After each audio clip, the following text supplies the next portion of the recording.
It's strange how silence can be louder than a scream. That night, when I stood there in the restaurant, surrounded by her friends' laughter and her cruel mockery, I realized something inside me had finally broken. Emma, the woman I thought I would grow old with, leaned forward at the table, eyes glinting with mischief, and said to her friends, "You know, Mark tries, but he's just simple. He'll never understand fine dining, real ambition, or the kind of life I deserve." She laughed, clinking her glass with theirs, and I felt the weight of every word like knives being twisted into my chest. For months, I had been noticing the subtle digs, the dismissive remarks, the way her admiration had shifted to irritation. But that night, she didn't just joke at my expense, she made me the spectacle of the evening.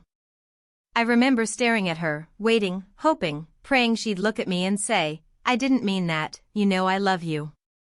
But she didn't. She smirked, turned back to her friends, and kept drinking her wine.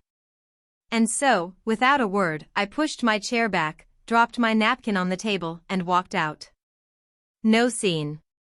No confrontation. Just silence. I didn't answer my phone that night. Or the next. Emma called, texted, even sent long voice notes explaining how it was just a joke and how I was overreacting. But I knew better. Jokes reveal truth. And the truth was, she didn't respect me anymore. Love without respect is a hollow performance, and I was done playing my part. Weeks turned into months. I rebuilt myself quietly, brick by brick. I poured my energy into work, started running in the mornings, reconnected with old friends I had neglected during the years I had devoted entirely to her. At first, the loneliness hit hard. Our apartment was full of her laughter, her perfume, her chaos, but slowly it became mine again. The silence, once painful, turned into peace. And then, one rainy evening nearly 6 months later, I heard a knock on my door. I opened it to find Emma standing there, soaked to the skin, mascara running down her cheeks, clutching her handbag like a lifeline.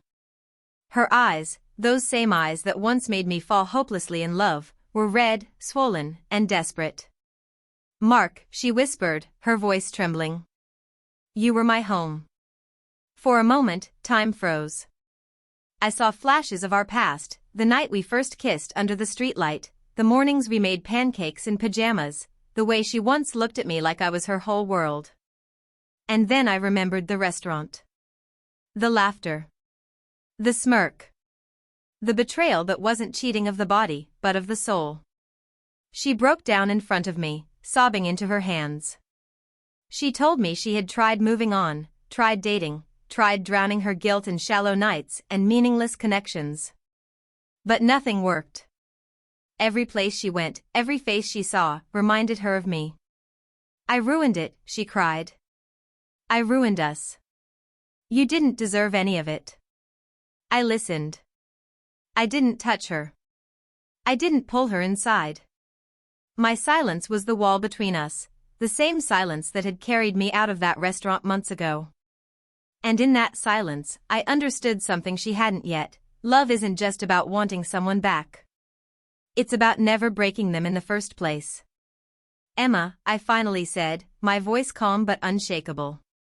"Home is supposed to be where you feel safe, respected, loved.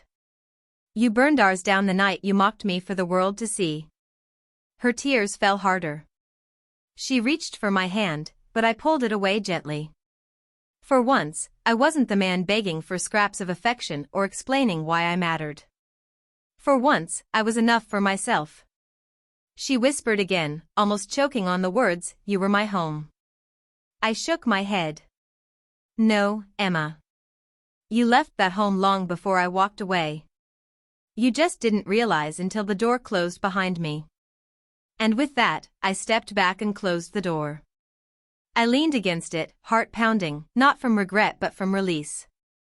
Outside, I could hear her muffled sobs slowly fade into the rain, footsteps retreating down the street. I didn't walk away this time because of pain. I walked away because I had finally learned that silence can be the loudest form of strength. Emma wanted me to rebuild the ashes of what she destroyed, but some homes can't be rebuilt once the foundation is cracked.